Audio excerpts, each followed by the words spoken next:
이것은 이제 시편 묶음으로 120편부터 보면 성전에 올라가는 노래가 이제 시작이 되죠. 이 노래 시편에 성전에 올라가는 노래는 시편 120편부터 시편 134편까지 이렇게 걸쳐져 있습니다. 이 노래들은 이스라엘 백성이 절기를 지키기 위해 예루살렘 성전을 향해서 순례의 길을 떠나가면서 불렀던 노래입니다. 시편 120편에는 이제 이 세상을 뒤로하고 그 순례의 길을 떠나겠다라고 결단하는 것이고, 그리고 시편 122편에는 그 순례의 길에서 그 예루살렘 성에 가고자 했던 그 예루살렘 성문에 도착한 감격과 기쁨을 노래합니다. 그리고 시편 121편은 그 과정을 얘기했죠. 그 과정 가운데 그 길에서 자신을 지키시는 하나님을 찬양한 것입니다. 그리고 이제 시편 123편은 마침내 그 먼 길을 걸어서 그 예루살렘 성전에 도착하여서 그 순례자가 하는 것, 순례자가 그 성전에 도착한 상태에서의 시편입니다. 가장 먼저 그 순례자가 한 것은 무엇이냐면, 그것은 바로 이제 기도를 한 것입니다. 기도를 했다.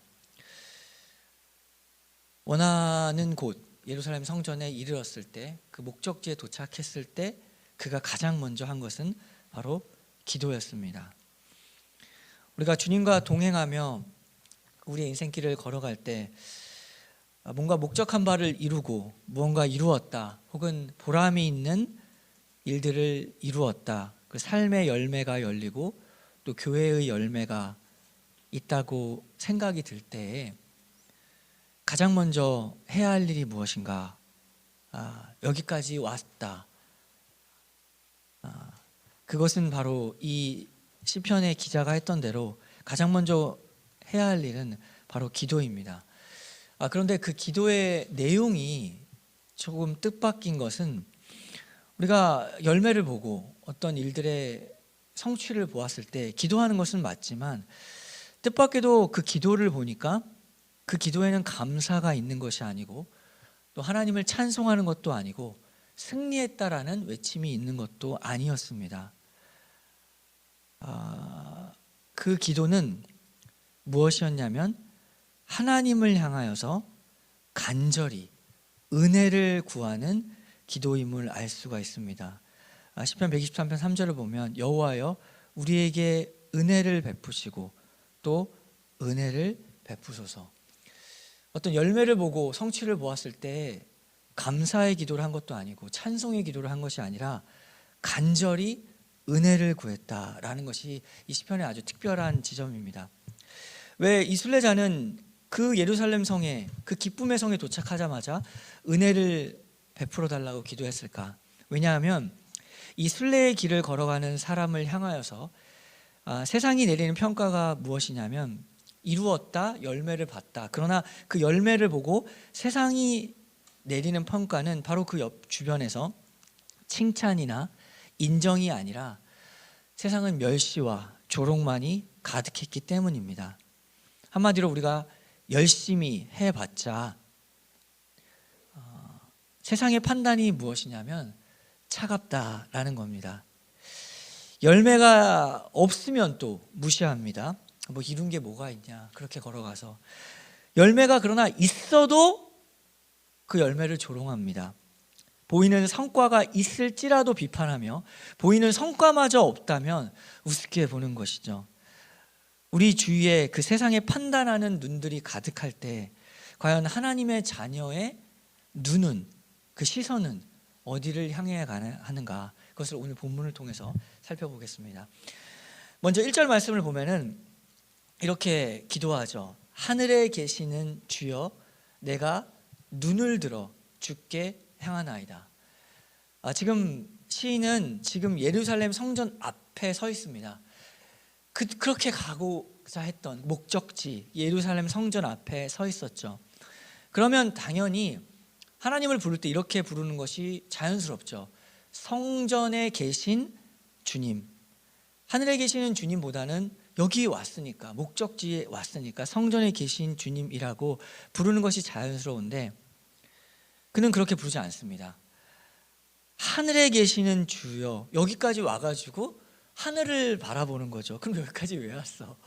하늘은 어디에서나 볼 수 있는 건데 여기까지 와서 하늘에 계시는 주여를 바라보는 거죠. 왜 하늘이냐면 지금 눈앞에 자기가 이 순례의 길을 걸어왔던 목적, 성과, 열매가 있어도 세상의 판단은 조롱과 멸시가 가득한 거죠. 이 모든 상황을 결국에는 열매가 있지만, 보이는 성과가 있지만 이 모든 상황을 내려다 보시는 분이 누구시냐? 내려다 보시는 하나님을 바라본 겁니다. 중요한 표현입니다. 하나님이 내려다 보신다. 하나님이 내려다 보신다. 이 사실을 의지하는 것이죠. 사람들은 눈앞에 보이는 성전만을 이야기하고 눈앞에 보이는 여기까지 온 나만을 봅니다. 그러나 하나님은 하늘 위에서 모든 것을 내려다보시고 감찰하시며 통제하신다라는 것을 믿는 믿음의 고백입니다. 그래서 가끔씩 우리도 하늘을 봐야 됩니다. 힘이 들 땐 하늘을 봐. 혼자가 아니야. 모진 바람 불어도 다시 햇살은 비추니까. 그렇게 우리도 가끔씩 하늘을 봅니다. 직장에서나 혹은 사람들과의 관계에서 어려움이 찾아올 때 답이 없을 때가 참 많이 있습니다. 이 일을 어떻게 해야 하는가? 이 어려운 관계를 어떻게 헤쳐나가야 하는가? 내가 해결된다고 사람 마음이, 상대방의 마음이 또 해결되는 것이 아닙니다. 쉽게 움직이지가 않는 것이죠. 어떻게 하는가라는 생각이 들 때 무엇을 바라봐야 할까요? 그 사람을 보고 또 이 환경을 바라볼 것이 아니라 위에서 내려다 보시는 하나님을 의지하자. 위에서 이 모든 것들을 내려다보시는. 어렸을 때 언젠가 아주 기억나는 아버지와의 추억이 있는데 유일한 추억인 것 같은데 함께 남산타워에 간 적이 있었는데 그 기억이 아직도 생생합니다. 너무 놀랐었습니다. 왜냐하면 그 남산타워 위에서 타워 위에까지 올라갔을 때 그 어린 마음에 너무나 충격적이었던 거는 자동차가 너무 장난감처럼 보였다는 거죠. 진짜 장난감처럼 너무 작은 겁니다. 그리고 보이는 아파트들이 마치 성냥갑처럼 보였던 기억이 납니다. 이 세상 속에서 자기가 가진 것을 자랑하고 또 자기의 능력을 뽐내고 살아가는 이 시대 속에서 우리가 하늘을 바라보고 하나님은 그 위에서 우리를 어떻게 바라보고 계실까?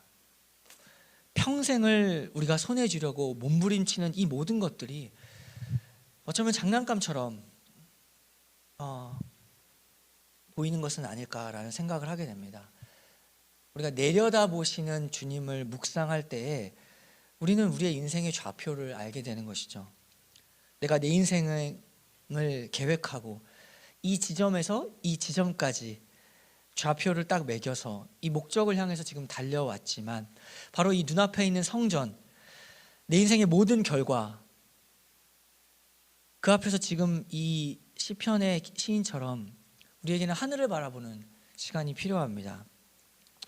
비록 세상이 우리의 삶의 열매를 알아주지 않을지라도 우리는 그 사람들에게 다가가서 그 사람들한테 설명하고 왜 그렇게 판단하고 왜 그렇게 함부로 비판하십니까? 라고 그 사람과 단판을 짓는 것이 아니라 하늘을 바라보는 것이죠. 그 사람들한테 애원하면서 알아달라고 하지 않습니다. 우리는 이 시편의 이 기자처럼 내가 눈을 들어 주께 향하나이다. 오직 나의 눈을 들어 주님을 바라보는 겁니다. 주께 이렇게 호소하면서 또한 주님이 일하시기를 기도하는 것이죠. 하늘에 계신 하나님만을 바라볼 때 우리는 어떤 일이 일어나냐면 하늘을 바라볼 때 우리에게 일어나는 일이 있습니다. 그것은 시편 123편 2절이죠. 상전의 손을 바라보는 종들의 눈같이 여주인의 손을 바라보는 여종의 눈같이 우리의 눈이 여호와 우리 하나님을 바라보며 우리에게 은혜 베풀어 주시기를 기다리나이다. 하늘을 바라보고 내려다보시는 하나님 앞에 서게 되면은 우리는 당연히 하늘을 바라보고 우리의 좌표를, 우리의 삶의 좌표를 알게 됩니다. 그것이 무엇이었죠? 우리의 위치를 알게 되죠. 우리는 결국 종이라는 사실을 알게 됩니다. 하늘을 바라볼 때 우리가 종이 상전의 손을 바라보는 것과 같이, 여주인의 손을 바라보는 것 같이 우리는 종이라는 사실을 깨닫게 되는 거죠. 자기 자리를 정확히 깨닫게 되는 것입니다. 하늘을 바라볼 때, 하늘에 계신 주님, 그러면 나는 누구인가? 나는 종이다. 종이 주인의 손을 바라본다 라는 마음이 들게 됩니다. 그런데 왜 하필 주인의 손일까요? 하나님의 손은 어떠한 상징이냐? 손은 일한다는 거죠. 우리의 손은 일한다. 하나님의 손에 주된 역할은 하나님이 일하신다. 그 손을 바라보는 겁니다. 상전의 손을 바라보는 종들의 눈같이, 여주인의 손을 바라보는 여종의 눈같이 그 손이 일하시기를 소망한다. 물론 우리도 손이 있죠. 손이 없어서, 발이 없어서 일을 내가 못한다는 것이 아니라, 왜 그 손을 바라보냐면 내 손 가지고는 안 된다는 겁니다. 내 능력 가지고는 이 일이 해결될 수가 없기 때문에 일하시는 하나님의 손을 바라본다. 왜 내 손 가지고는 안 될까요? 지금 이 시인의 상황은 어떠하냐면 123편 3절이죠. 여호와여 우리에게 은혜를 베푸시고 또 은혜를 베푸소서. 심한 멸시가 우리에게 넘치나이다. 지금 어떤 상황이냐면 나에게 심한 멸시, 그리고 비판, 조롱, 그런데 그것들을, 그 사람들의 비판과 조롱과 판단에 대하여 내가 내 힘으로 해결될 수가 없기 때문에 하나님의 손을 바라는 겁니다. 은혜를 베풀어 주소서. 은혜를 베풀어 주소서. 이렇게 두 번이나 강조하는 것은 은혜를 구하고 긍휼을 구한다는 것은 지금 자기의 상황이 불쌍하다는 거죠. 그렇기 때문에 긍휼을 바라고 은혜를 바라는 거, 내 상황이 지금 불쌍합니다. 멸시와 조롱과 판단이 가득한 그 눈들이 나를 바라보고 있는 나 상황이 참 불쌍합니다. 사람이 왜 불쌍하냐면은, 사람 불쌍한 이유는 결국에는 그 사람에게 능력이 없기 때문입니다. 만약에 몸에 병이 났을 때, 몸에 병이 걸렸을지라도, 그 사람이 병 걸렸을지라도 금방 치료받고 나을 수 있다면 사실 그 사람은 불쌍한 사람이 아닙니다. 몸에 병이 걸려도 치료받을 수 있다면, 나을 수 있다면 불쌍한 사람은 아니죠. 불쌍한 사람은 몸에 병이 걸렸는데 치료받을 수가 없습니다. 돈이 없어서, 또 치료받을 수 없는 병이기 때문에, 자기에게 그 일을 해결할 수 있는 능력이 없기 때문에 불쌍한 겁니다. 똑같이 어려움을 당할지라도 불쌍한 사람은 그 일을 내가 해결할 수 없는 사람, 그 사람이 불쌍한 거죠. 똑같이 한 끼의 밥을 굶어도, 똑같이 밥을 굶어도 어떤 사람은 다이어트를 굶는 사람이 있고, 어떤 사람은 정말 먹을 것이 없어서 굶는 사람이 있습니다. 똑같이 어려워도 그것을 해결할 수 있는 능력이 있느냐 없느냐에 따라서 불쌍한 것이 달라지는 거죠. 돈 있으니까 지금 배고플지라도 조금 이따 사 먹으면 됩니다. 그럼 그만인 겁니다. 그 사람 불쌍한 사람 아니죠. 그런데 불쌍한 사람은 지금 배고파도 그걸 해결할 수 있는 상황이 안 되는 사람입니다. 어떻게 할 수가 없는 겁니다. 똑같은 상황일지라도, 어떤 사람은 1억의 빚이 있다 할지라도 그 가볍게 스치고 지나간 사람이 있습니다. 별거 아니게. 그걸 감당할 수 있는 사람은. 그런데 1억 때문에 파산해서 경제적 어려움을 당하는 사람은 어떻게 할 수가 없기 때문에, 가정이 있고 꾸려 나가야 되는데 어떻게 할 수가 없기 때문에 그 사람은 참으로 불쌍한 사람이 되는 거죠. 똑같은 일일지라도. 결국에는 사람 왜 불쌍하냐? 능력이 없어서 불쌍합니다. 지금 자기에게 손이 있죠.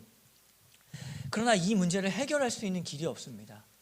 저 사람들의 멸시와 조롱, 사람들이 나를 판단하는 것을 내가 설명해봤자 어떻게 할 수가 없다라는 거죠. 나는 손이 있지만 능력이 없습니다. 나는 종일 뿐이고 능력이 없기 때문에 주인의 손을 바라보는 겁니다. 하늘을 바라보는 겁니다. 주님이 하셔야 한다. 일하셔야 한다. 주님이 이 문제를 해결하셔야 된다. 그렇기 때문에 예수님 믿는 사람은 자기에게 능력이 없다는 것을 고백하기 때문에 사실 살아가면서 점점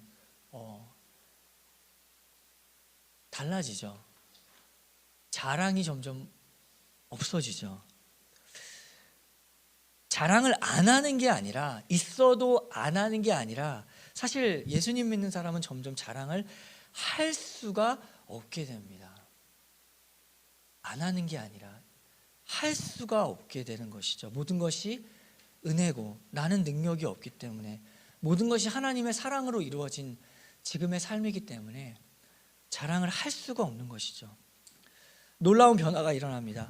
1절에서는 내가 주님을 바라본다, 내가 바라본다라고 했는데 2절에서는 상전의 손을 바라보는 종들의 눈같이, 여주인의 손을 바라보는 여종의 눈같이 우리의 눈이 여호와 우리 하나님을 바라본다. 여기서 내가 바라본다 1절에서는 그랬는데 지금은 우리가 바라본다라고 하는 것이죠. 이 무슨 얘기냐면, 성전에 와보니까 하나님 바라보는 사람이 나만이 아니었다는 겁니다. 교회죠. 성전에 와보니까 동일한 상황에 다 묶여 있는 사람들이 많아서 저 사람도 하늘 바라보고 있고 이 사람도 나도 하늘 바라보고 있고, 교회로 함께 모여서 우리가 예배를 드리는데 내 앞에 형제도 하늘 바라보고 있고 내 뒤에 자매도 모두 똑같이 주님의 손만 바라보고 있는 겁니다. 나의 고통이 우리의 기도가 되는 순간이죠. 이것이 하나님의 백성으로 하나의 교회가 되는 모습입니다. 교회란 무엇이냐면 이렇게 하늘에 계신 주님 바라보는 공동체입니다. 그것이 교회입니다. 나도 바라보고 그리고 너도 바라보고 하나님을 바라보는 것, 하늘에 계신. 지금 우리 시냇물교회 시선이 어디로 향해 가고 있는가? 명확하죠. 우리의 눈이 여호와 우리 하나님을 바라보며 우리에게 은혜 베풀어 주시기를 기다리나이다. 왜 기다릴까요? 기다린다라는 것은 지금은 해결 안 됐기 때문에 기다린다라는 겁니다. 지금은 해결이 안 된 상황입니다. 지금은 심한 멸시가 가득하고 사람들의 시선과 조롱이 가득합니다. 시편 123편 4절을 보면 이런 사람들이 지금 비웃고 있습니다. 안일한 자의 조소와 교만한 자의 멸시가 우리 영혼에 넘치나이다. 특별히 대상이 나와 있죠. 누가 지금 비웃고 있냐면 안일한 자 그리고 교만한 자. 안일한 자, 교만한 자는 지금 이 상황 속에서 이해해야 됩니다. 주님의 손이 일하시는 것을 바라는 사람. 그런데 이 교만한 자, 안일한 자는 자기의 손으로 자기의 모든 문제를 지금까지 해결해 온 사람들입니다. 그렇기 때문에 주님의 손을 바라지 않죠. 나의 손으로 다 해결해 왔다는 그 자신감으로 살아가는 사람이기 때문에 남들에 대해서 평가하는 거죠.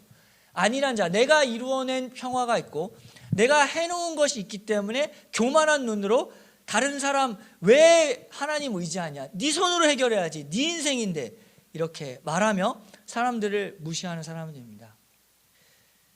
세상 만날 때 이런 것들을 경험하게 됩니다. 예수님 믿는다고 그 난리를 치더만, 결국 하나님만 의지한다고 했더만 너의 지금의 형편을 네 스스로 봐봐라.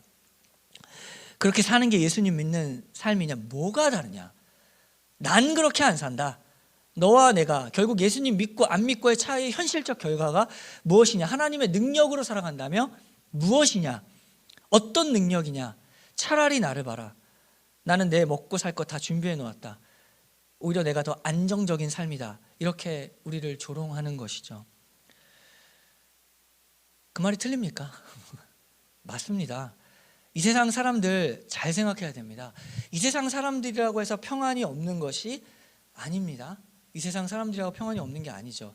세상 사람들 다 불안하고 예수님 믿지 않으면 다 불안하고 괴롭게 사는 것 아닙니다. 예수님 믿지 않아도 얼마든지 평안하게 사는 사람들이 있습니다.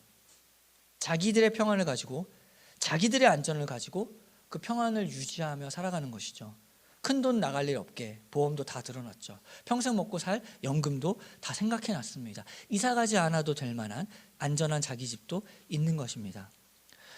그러한 평안에 대해서 우리는 보통 이렇게 말합니다. 울타리 평안.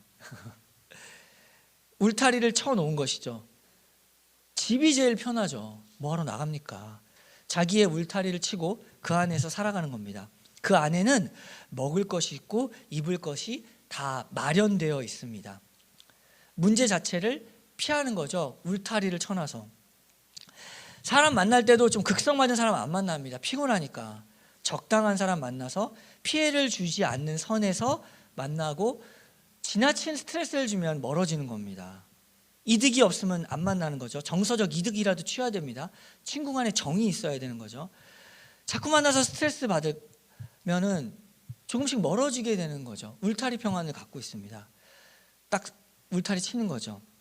그런데 이런 삶의 태도가 나쁩니까? 왜 나쁩니까? 나쁘지 않습니다.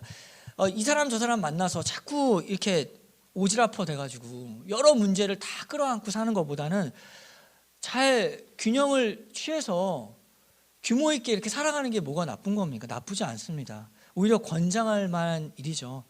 그래서 자기에게 맡겨진 일, 자기에게 주어진 가족을 잘 챙기고 자기 가정을 잘 이루어 나가는 것은 삶의 좋은 방식이고 또 아주 권장할 만한 평안이기도 한 것입니다.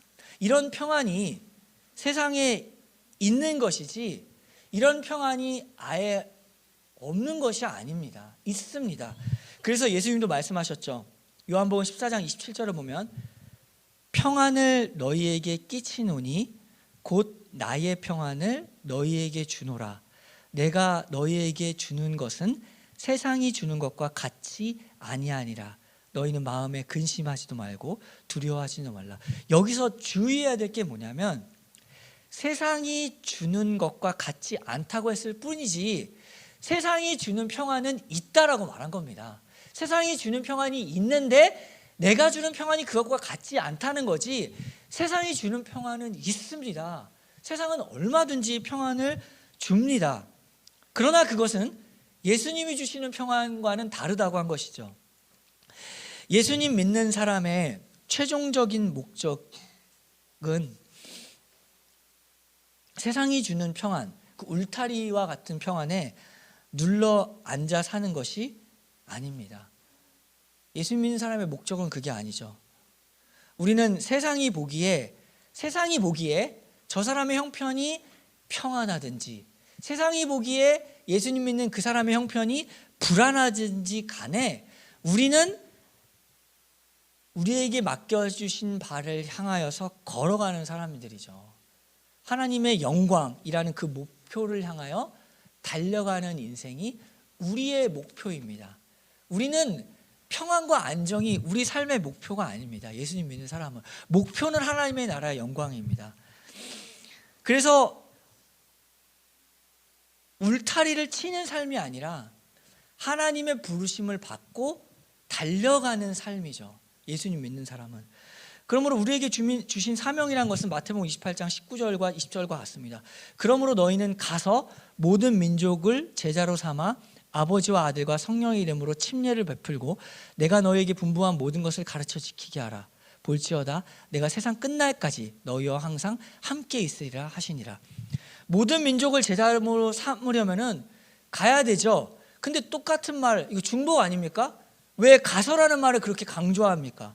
가서, 예수님 믿는 사람은 가서라는 그 주님을 향하여 달려가는 삶이지 울타리 치는 삶이 아닙니다. 딱 내 안정, 평안, 이게 내 목표가 아니라는 거죠. 울타리 치는 삶이 아니다. 주님 말씀 들고 달려가는 인생, 그 삶에 예수님이 주시는 평안이 있습니다. 그렇지 않고 내 평안이 목적이다, 내 안전이 목적이다, 그래서 이렇게 빠지고 또 저렇게 빠지면은 있다니까요. 세상 평안은 잘 판단해서 요리 빠지고 조리 빠지면 스트레스 안 받는 상황 속으로 우리를 이렇게 몰아가면 세상이 주는 평안은 얻을 수 있습니다. 세상이 주는 평안이 있습니다. 그러나 요한복음 14장 27절 예수님이 주시는 평안은 그에게 없습니다. 우리가 이 땅을 살아가는 목적은 평안과 안전이 아닙니다. 그렇지만 주님의 말씀 들고 달려가는 그 인생 속에는 주님이 주시는 평안이 있죠. 그래서 평안과 안전은 내가 목표하는 바가 아니라 예수님이 주시는 겁니다. 주시는 것을 우리는 받고 가는 거죠.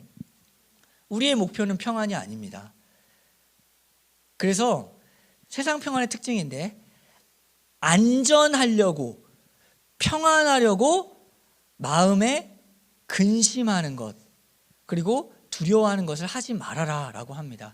요한복음 14장 27절 다시 보면은, 세상이 주는 것과 같지 아니하리라. 너희는 마음에 근심하지도 말고 두려워하지도 말라.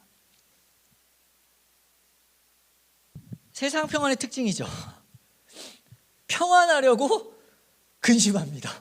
이 말이 맞냐라는 거죠.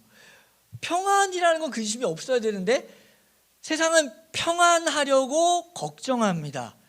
돈으로 안전하게 살려고 돈을 걱정합니다. 안전하게 살려고 걱정한다. 평안하려고 걱정한다. 이게 모순이잖아요. 평안하려고 걱정한다.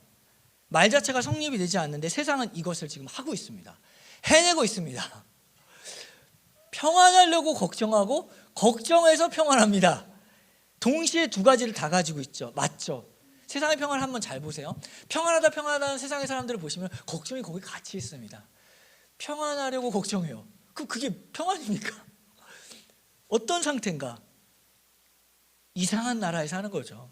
앨리스처럼. 이상한 나라의 앨리스처럼 평안의 나라, 걱정의 나라 동시에 같이 살고 있는 겁니다. 오늘날 우리 신냇물 교회는 이런 모습이 없는가? 비록 세상이 인정하지 않고 오히려 멸시와 조롱이 있을 때 우리는 하늘에 계신 하나님께 우리의 시선을 두기를 바랍니다. 평안하려고 걱정하려는 이런 모습은 거짓된 것이죠. 평안이면 평안해야지. 왜 거기에 함께 들어가 있는 것입니까? 그래서 거짓된 평안입니다. 이러한 세상이 주는 거짓된 평안 앞에서 오늘날 우리는 누구를 바라보고 있는가? 하늘에 계신 하나님을 바라볼 때 우리의 자리를 알게 됩니다. 우리의 위치를 알게 되죠. 우리는 종이었구나. 그래서 오직 주님의 일하심을 바라고 있구나.